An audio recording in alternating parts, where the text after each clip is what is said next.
Lena sat by the window, her fingers tracing the rim of her coffee cup.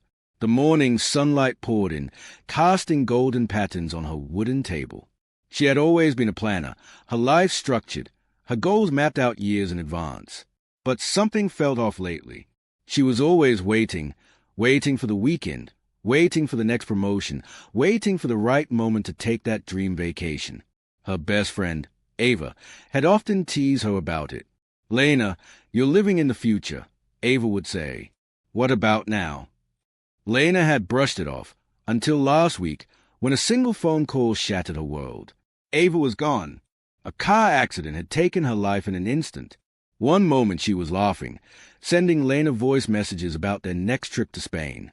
The next, she was just gone. Lena hadn't stopped thinking about it since. She sat there now, staring at the untouched coffee, her mind replaying Ava's words. What about now? She reached for her phone and scrolled through their old messages. Ava had always embraced life in a way Lena admired but never imitated.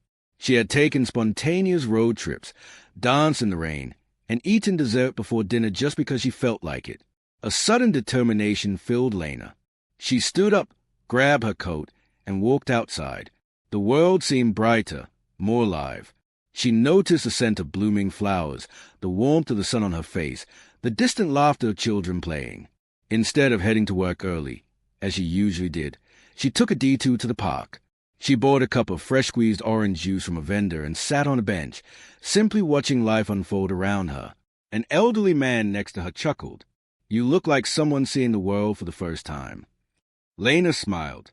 "Maybe I am." He nodded. "I used to be like you. Always planning, always waiting for the right moment. Then my wife passed away, and I realized I had spent so much time preparing for a future that never came." He gestured around. "Now, I take it all in, every day, because this is what we have." Lena's heart ached, but she understood. She had spent so much time looking forward that she had forgotten to look around. She pulled out her phone again and found an old list, a someday list she had created with Ava.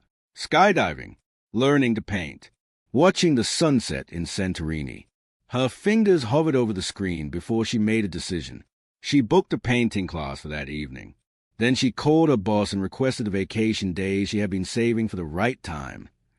That night, as she stood before a blank canvas, a paintbrush in her hand, she felt something she hadn't in a long time, alive. The colors flowed freely, her laughter mingled with the others in the class, and for the first time in years, she wasn't thinking about tomorrow. She was living today, and it was beautiful.